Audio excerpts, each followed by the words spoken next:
Hello everybody and welcome to today's video. Today's video has a dual purpose. On the one hand, I am testing a new microphone that was sent to me for review this week. This is the Maono HD300 series microphone. It is a USB and XLR microphone, and I have started to test it by pulling it out of the box, plugging it in, and doing this video. I have no idea about the quality of the sound that it produces. I have had no experience with this microphone whatsoever. So for all I know, the video that I am producing here, I will not be able to use because of that. But I am not expecting that to be the case. The previous Maono I used, which was a sound card, was of a very good quality for the price. And that seems to be about where they're pitching. They are mid-tier products, but at a very surprisingly low price. And if that's the case with this one, then I'll be very happy indeed.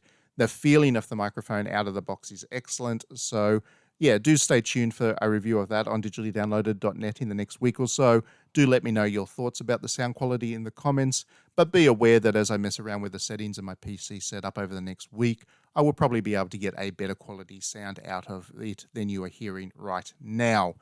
But putting that aside, that's not the main reason we're here today.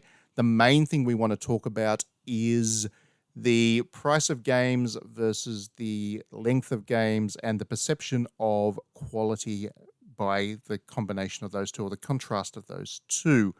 This is a topic that has flared up over and over and over again in video games. It has been a topic that I have been talking about for at least a decade, if not longer. Every time a certain type of game gets released, it kicks off a new round of the discourse.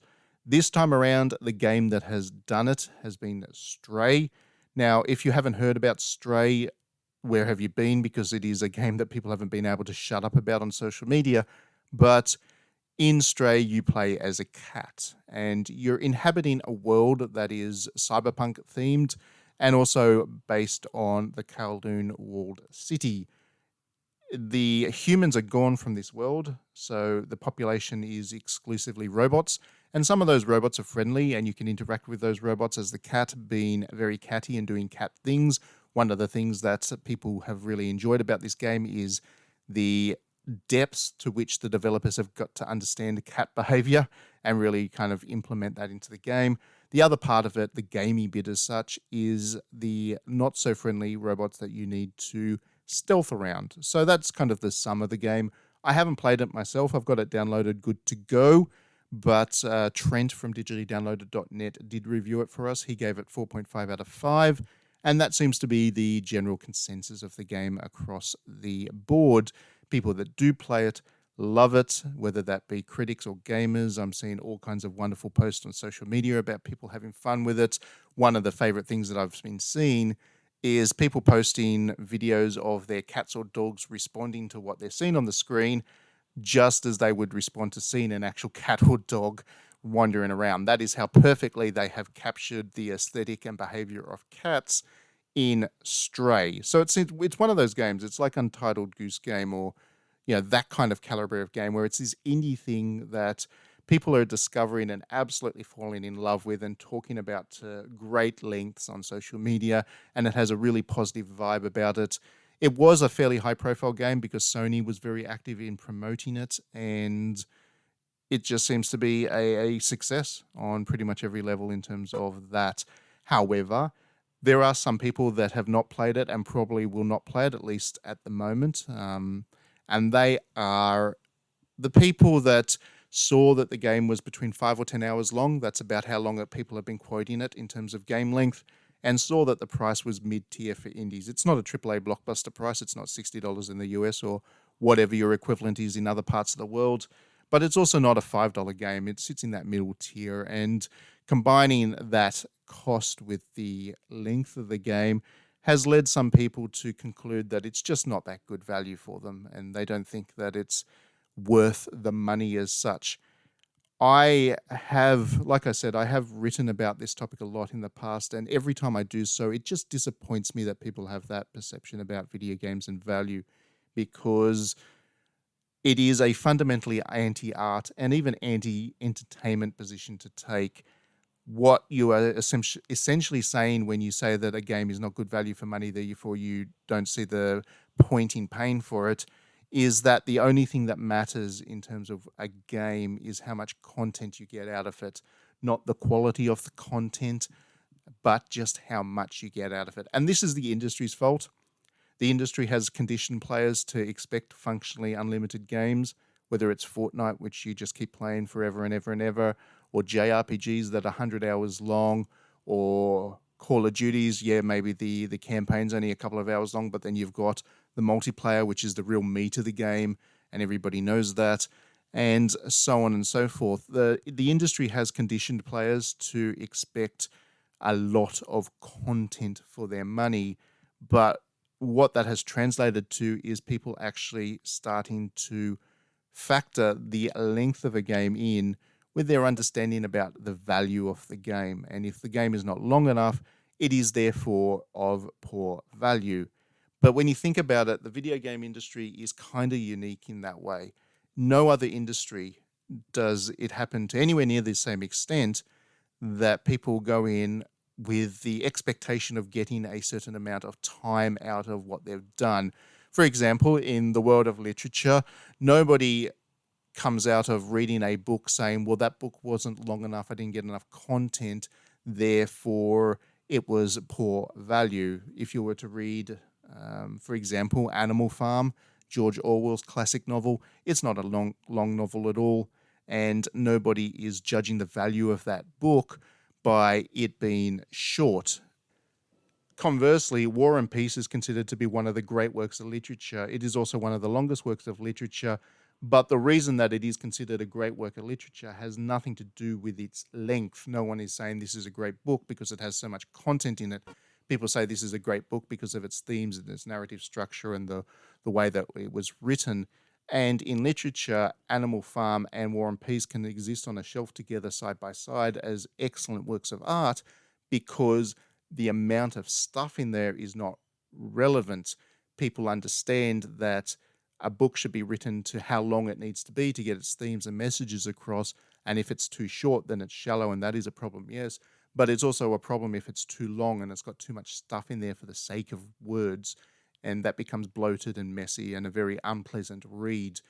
The video game industry has that exact problem where a lot of games that are produced these days have narratives or have so much stuff in them that they go beyond what the narrative is really capable of sharing, and they become these really draining, grindy experiences. I'm looking at most of Ubisoft's games these days, and people just don't finish them because they just get so stuck into the content that they don't really make any progress through the narrative, and it all just kind of grinds to this messy, boring halt. And that is a problem for the artistry of the video game industry. Cinema is much the same, although unfortunately with the way that blockbuster Hollywood works these days, that is changing a little bit, and there seems to be some expectation that films are of an arbitrary length.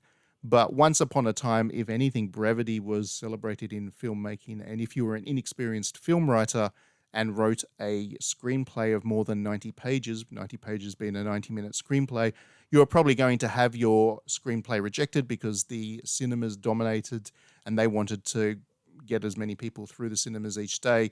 So they really pushed for films to be of a kind of 90-minute limit to them. It's only in more recent times that it has extended beyond that as standard, but there was a respect once for Hollywood or for cinema being these kind of brief experiences but getting their message across in an inefficient way. And you can even go to more extreme examples. In the world of painting, it takes like 5 seconds to look at a painting, but the length of time that you spend to consume that painting is not really relevant to the quality of the painting.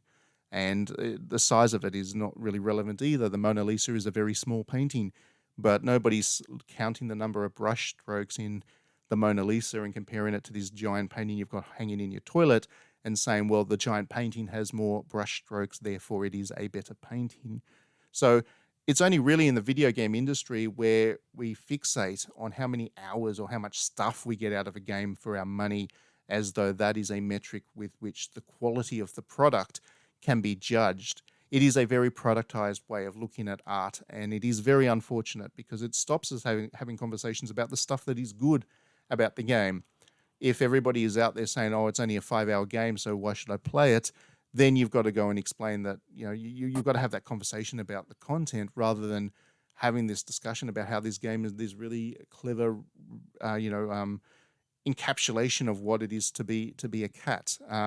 So this is, like I've said at the start of the video, this is a topic that I keep treading over, but I really wish that the industry would and people would remove value from money as a discussion point from video games. I understand, of course, that especially in today's climate, people don't have a lot of money to throw around, and therefore they do want to be circumspect in terms of how they spend their money. But surely it would be better to have a game that you can replay a couple of times over, even to get your value for money as such. But surely it would be better to have a really high quality experience that you just love than having just this messy thing that goes on and on and on forever and doesn't really give you that same level of joy. I find this whole concept of time that you get out of a game to be fascinatingly dull way of looking at video games. I would rather spend $100 on a 1 hour game that just blew my mind than to spend $1 on a 100-hour game that just put me to sleep every time I tried to play it. So anyway, that is that. Have you been playing Stray? Do let me know in the comments if you have. Like I said, I haven't yet. I'm looking forward to probably digging into it, not this weekend, next weekend. This weekend I've got to finish Xenoblade Chronicles 3 for review, but as soon as I can, I'll be jumping into Stray. I think it is going to be a game I love. So let me know your own thoughts about it. And additionally, let me know your own thoughts about the discussion today. I mean, do you think that we should be judging games based on how much time you get out of them? Does it matter? In that case, is the only game anybody should ever play Fortnite because that's free and basically unlimited? If you get 1 million hours of content for nothing, then why would you need another video game? So, yeah, I mean, if you do have a different perspective on that, if you do think that the amount of money you spend versus the amount of time you get out of it is relevant, then let me know in the comments. Let's have a good, friendly discussion about it. If you do enjoy these videos, do consider liking us on Patreon, liking and subscribing us on YouTube here. That way you will you'll get the videos as we release them. But if you do want to support what we're doing at digitallydownloaded.net, please do consider backing us on Patreon. You can do so for $1 a month. And in doing so, not only are you supporting these videos as well as all the written stuff we do on the website, but you also get a 56-page magazine. Speaking of content, that's pretty good. And that magazine is always filled with interesting features about not just video games, but also Japanese art and culture across anime, literature, music, film, whatever else. And if you're into your Japanese games, you will enjoy that magazine. For $1 a month, it's not a bad subscription.